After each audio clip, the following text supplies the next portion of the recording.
केजरीवाल जी ने कहा बिजली फ्री देंगे दिया, कहा शिक्षा फ्री देंगे दिया, कहा इलाज फ्री देंगे दिया, कहा महिलाओं के लिए बस की यात्रा फ्री करेंगे किया, कहा बुजुर्गों की तीर्थ यात्रा फ्री करेंगे किया, कहा फरिश्ते स्कीम लागू करेंगे किया। ये सब दोगलापन है। मैं तेरा दोगलापन उतारता हूँ। तो वादा पूरा करना संजय सिंह आप बात कर रहे हैं, बताइए ना। 11,000 बीटीसी बसेस आई क्या? 500 नए स्कूल के नाम बताएंगे क्या? 24 नए अस्पताल के नाम बताएंगे क्या? 20 नए यूनिवर्सिटी के नाम बताएंगे क्या? आप बता दीजिए कि यमुना जी साफ हुई क्या? बता दीजिए एयर पोल्यूशन मुक्त हुआ क्या? आप लोग बात करते वादे पूरे करने के। अरे भाई, अन्ना जी का वादा तोड़कर लालू की गोद में बैठ गए। कांग्रेस से हाथ नहीं मिलाएंगे वादा तोड़कर कांग्रेस के साथ मिल गए। फिर आपने वादा किया था कि छोटे घर में रहेंगे, शीश महल में घुस गए। बोला था स्वराज लागू करेंगे, शराब लागू कर दी। इसीलिए मैं कहना चाहता हूं, और जैस्मिन से फिर से मैं एक लास्ट टाइम पूछ रहा हूं कि पंजाब में 2 साल से ये सो कॉल्ड स्कीम लागू है। 1,000 रुपए कितनी महिलाओं को दिए, जवाब दीजिए। और 3,000 रुपए कितने अनएम्प्लॉयड को दिए, वो जवाब दीजिए। क्या हो गया तुम्हें, क्यों नहीं बोल रहे हो? कुछ तो बोलो। आपको मालूम नहीं कि आप जीएसटी कितनी देते, ठहर जाओ, आपको मालूम नहीं कितनी जीएसटी देते हो। ये जाति जनगणना से ये आपके सामने आ जाएगा पूरा। तो ये क्रांतिकारी काम है। इस काम को पूरा करने के लिए आप सब लग जाइए।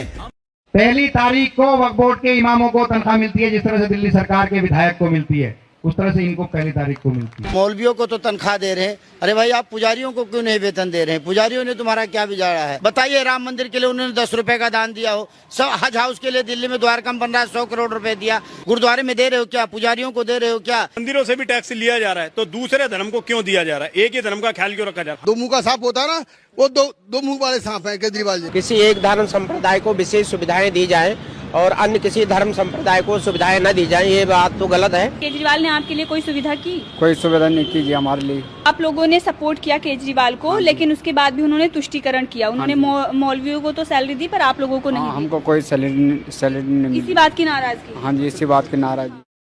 मैं बीमार हो गया तो मेरा क्या होगा, मेरा इलाज कौन कराएगा? उन सब लोगों को मैं कहना चाहता हूँ, आपको चिंता करने की जरूरत नहीं है। अब आम आदमी पार्टी की सरकार आपका इलाज कराएगी। दिल्ली में आम आदमी पार्टी की सरकार बनने के बाद 1,000 मोहल्ला क्लिनिक बनवाने का वादा किया गया था। वो वादा तो दूर की बात है, लेकिन जो मोहल्ला क्लिनिक बना है वो सभी वादों की पोल खोल रहा है।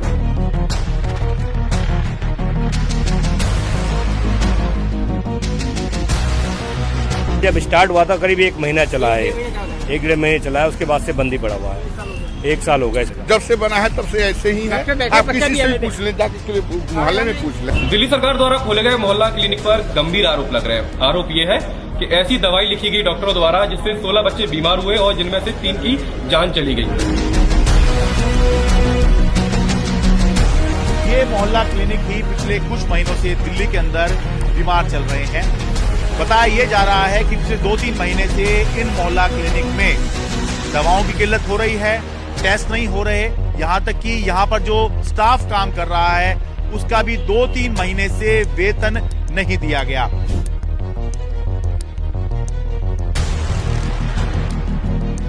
दिल्ली सरकार की ओर से चलाई जा रही मोहल्ला क्लिनिक में फर्जी मरीजों के नाम पर पैथोलॉजी और रेडियोलॉजी टेस्ट भी किए। चुनाव देखिए ना सर। अरे आप घर जाके देख लीजिएगा। सर मैं अभी कह रहा हूँ, अभी गूगल पे चेक कर लीजिए सर।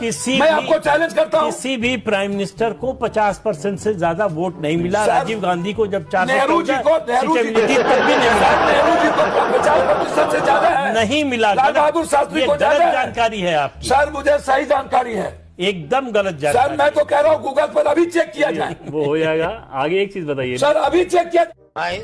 बस आज बहुत धोखा धोखे हो गए, अभी और ज्यादा हंसने की ताकत नहीं है भाई। इसलिए एग्रेसिव हूँ कि जम्मू एंड कश्मीर के पीए को आप भारत का हिस्सा नहीं मानते हो क्या? एग्रेसिव ना हो, जान दे देंगे इसके लिए। क्या बात कर रहे हो आप? ओवैसी है ना मुल्ला,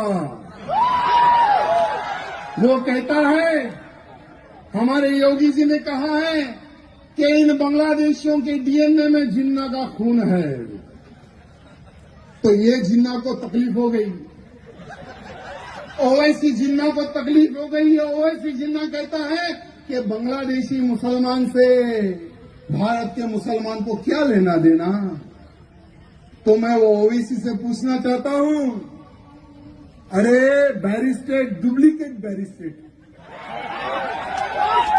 जब पार्लियामेंट में शपथ ग्रहण चल रहा था तो फलस्तीन जिंदाबाद क्यों बोला बे? अम्मी के दूसरे अब्बा फलस्तीन में रहते क्या? आज कांग्रेस पार्टी आम आदमी पार्टी पे अरविंद केजरीवाल जी पे एंटी नेशनल होने के आरोप लगा रही है। दूसरा उनका जो कृत है, कल कांग्रेस पार्टी ने अरविंद केजरीवाल जी के खिलाफ और मेरे खिलाफ एक एफआईआर दर्ज कराई। क्यों? इन दोनों के लफड़े पे मेरे को क्यों फंसा के रखा है? उठा ले रे बाबा, उठा ले। मेरे को नहीं रे, इन दोनों को उठा ले। अभी कुंभ होगा, आप देखेंगे हजारों की संख्या में विदेशी पर्यटक आएंगे, नॉन हिंदू हैं और वो श्रद्धा भाव से आएंगे। विनम्रता से पूछता हूं, किसी दूसरे धर्म, दूसरे मजहब में उस मजहब को न मानने वालों के मन में श्रद्धा हो और वो यात्रा करने जाएं तो बताइए। वो आएंगे श्रद्धा भाव से, हफ्ता हफ्ता भर 10-10 दिन रहेंगे, हिंदू धर्म की तारीफ करके जाएंगे। अब उसके बाद इनसे कोई ये भी नहीं कहेगा तुम कन्वर्ट हो जाओ। मैं दावे के साथ कहता हूं कि अगर कोई ये कह भर दे कि मुझे वेटिकन की यात्रा करनी, मुझे हज की यात्रा करनी, पहले सबसे पहले कहा जाएगा कन्वर्ट हो जाओ, उसके बाद कर सकते हो। ये है भारत की पहचान।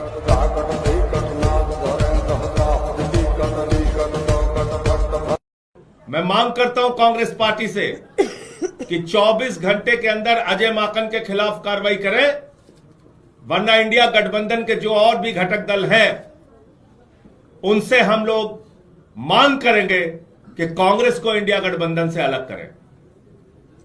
लेकिन ये साला कर क्या रहा है यहाँ पे? उसको बचा के रखना और केजरीवाल को वोट देना। केजरीवाल आएंगे तभी आपको पैसे मिलेंगे। तो किसको वोट देना है?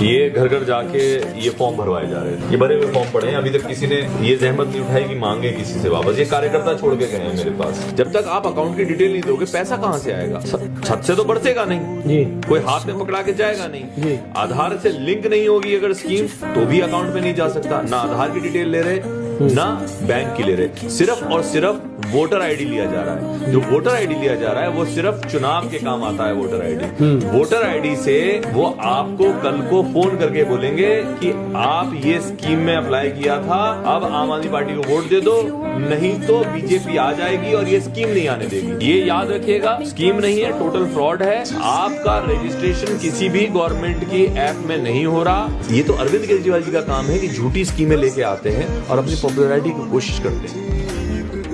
ये दोगला आदमी है, हम इसकी बात पर भरोसा नहीं कर सकते।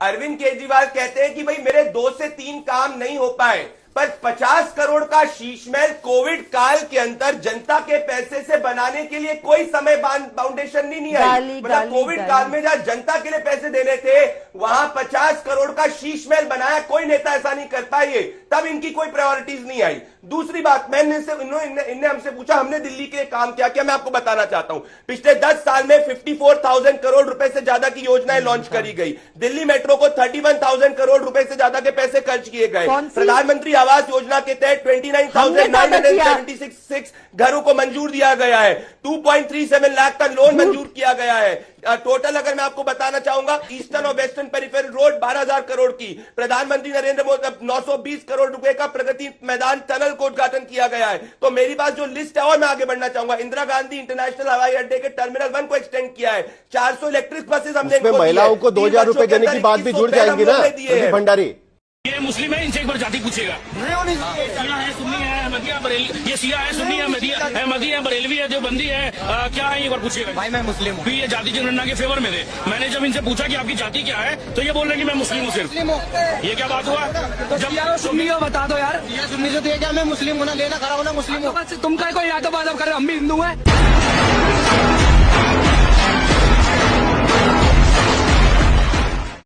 हम अफगानिस्तान से गायब हो गए, पाकिस्तान से गायब हो गए, बांग्लादेश से गायब हो गए, इंडोनेशिया से गायब हो गए, मलेशिया से गायब हो गए, मालदीव से गायब हो गए। जो दुनिया में बाकी गायब हुए भारत में 9 राज्यों से खत्म हो चुके हैं। डिस्ट्रिक्ट वाइज 200 जिलों से खत्म हो चुके हैं। याद रखिए, भारत में कुल 750 जिले हैं, उसमें से 200 जिलों की डेमोग्राफी बदल चुकी है। तहसील के हिसाब से हम 900 तहसीलों से गायब हो चुके हैं। टोटल 900 तहसीलों की डेमोग्राफी बदल चुकी है। तो 9 राज्यों की डेमोग्राफी बदल चुकी है, 200 जिलों की डेमोग्राफी बदल चुकी है, 900 तहसीलों की डेमोग्राफी बदल चुकी है। हमारी 300 तहसीलें तो बॉर्डर पे हैं, याद रखिएगा। टोटल 900 तहसीलों की डेमोग्राफी बदली है, इसमें से लगभग 300 तहसीलें बॉर्डर पे आती है, उनकी पूरी डेमोग्राफी बदल चुकी है। यानी जो भारत का जो बॉर्डर है उसकी डेमोग्राफी पूरी बदल चुकी है। मेरी जो सोच है ना कि ये भी अपने भाई है, जैसे मैं समझता हूँ इनको अपना भाई ना, ये भी मुझे अपना भाई समझे।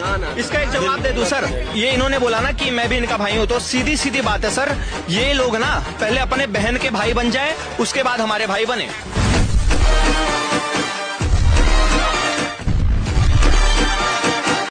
हर वो काम जिससे अल्लाह ताला खुश होता है उसे क्या कहते हैं? इबादत कहते हैं। तो इबादत कहते हैं, दिवाली मनाने से अल्लाह खुश होगा? अच्छा, होली खेलने से अल्लाह खुश होगा? किसी गैर कौम की त्योहार मनाने से अल्लाह ताला नाराज होगा कि खुश होगा? नाराज होगा। और खुश कौन होगा? शैतान खुश होगा। और शैतान तो चाहता है ना कि अल्लाह की इबादत और इताअत से मोड़ करके, हटा करके तुमको किसी गैर की तरफ लगा दे, है कि नहीं है?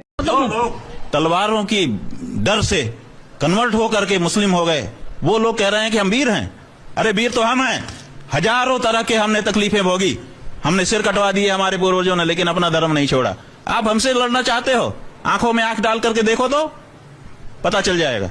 हमारे गांव के कुछ महिलाओं को टारगेट किया कि आप लोग आइए हमारे घर में, सत्संग के नाम पर चंगाई सभा में बुलाया। जब महिलाएं वहां गई तो देखी कि यहाँ यीशु मसीह का पूजा आराधना कर रहा था ये लोग, तो महिला लोग विरोध किया कि नहीं, हम लोग इसका पूजा नहीं करेंगे, हम लोग जिस धर्म में पैदा हुए हैं, हम लोग का धर्म हिंदू है, हम लोग हिंदू हैं, हिंदू का पूजा पाठ करेंगे, हम लोग ईसा मसीह को क्यों माने, ये तो नया देवता, हम लोग इसको जानते भी नहीं है। उसके बाद वो लोग जो है सो बोला कि आप लोग हल्ला मत कीजिए, चुपचाप रहिए, आपको 50,000 रुपया दिया जाएगा, आपका बेटा का हजारीबाग में क्रिश्चियन स्कूल में, बढ़िया स्कूल में एडमिशन करवा दिया जाएगा, आपका बच्चा बढ़िया से पढ़े लिखेगा, भविष्य में IAS IPS बनेगा। इस तरह का प्रलोभन देने लगा। उसके बाद महिलाएं फिर भी नहीं मानी, विरोध जताई। उसके बाद धमकी दिया शिव कुमार यादव और पंकज यादव की, अगर आप लोग हल्ला कीजिएगा, इस बारे में उजागर कीजिएगा तो हम आपके घर में, देखिए इतना का संख्या में, 500 की संख्या में लेडीज है, अभी हम आपके घर पर धावा बोल देंगे, आपका घर में चढ़ के मारेगा, आपका बच्चा को पर केस करवा देंगे। हमारे खुद के मैडम, हमारे पिताजी बताते हैं, हमारे दादाजी लकड़ों का गोदाम था हमारा पाकिस्तान के अंदर, राजा महाराजा थे हमारे दादा परदादा, वहां पर 47 में भाग के आए, यहाँ आकर के हमारे दादाजी बताते हैं कैसे अपने बच्चों को कंधों पे बिठा के लाए, गोलियां चल रही थी, ट्रकों के नीचे छुप के बैठे रहे 4-4 घंटे। आज 15 मिनट बिठा दो मैडम, रोंगटे खड़े होते हैं। ये समझेंगे कभी इस दुख को? अब क्या चाहते हैं, हम भी अपने बच्चों को उठा के यूं भागे भारत से? कब जागेंगे ये हिंदू? मुझे तो आज तक समझ नहीं आती, इतने समाज सेवी, इतने सनातनी छाती पीट पीट के बोल रहे हैं। योगी आदित्यनाथ जैसा एक संत बोल रहा है जिसने अपने बाप की चिता को आग देने नहीं गया इस भारत के लिए, जो अपनी बहन को आज चाय बिकवा रहा है, उसकी तुम नहीं सुन रहे। मोदी जैसे नेता की जिसका कोई परिवार नहीं है, बच्चा नहीं है, उसके भाई आज भी नौकरियां कर रहे होंगे, नहीं कर रहे होंगे, वो पूछता भी नहीं है किसके लिए कर रहा है वो। भाई साहब ने ठीक कहा, भगवान अमर जो होते हैं ना, जिनको जीवन पूजा जाता है, जिनको याद किया जाता है, उस श्रेणी में आदरणीय मोदी जी जाएंगे। ये मतलब समझाने की मैडम हद होती है। वक्फ बोर्ड, मुसलमानों को कुछ नहीं दिया वक्फ बोर्ड ने, आप सर्च कर लेना। अम्बेडकर नगर के अंदर घर तोड़ दिए, देता वक्फ बोर्ड घर बना के, फिर भी 25 लाख मुसलमान सड़कों पे निकल गए कि वक्फ बोर्ड खत्म नहीं होना चाहिए। 25,000 हिंदू नहीं निकला, 25,000 हिंदू सड़कों पे निकल जाता कि वक्फ बोर्ड मोदी जी खत्म करो। वो भी तो कहे कि हाँ भाई भारत की तमाम जनता, उसको भी तो विदेशों में जवाब देना। वो भारत का प्रधानमंत्री है, किसी क्षेत्र का निगम पार्षद नहीं है वो, उसे विदेशों में 57 इस्लामिक कंट्रियों को भी जवाब देना है।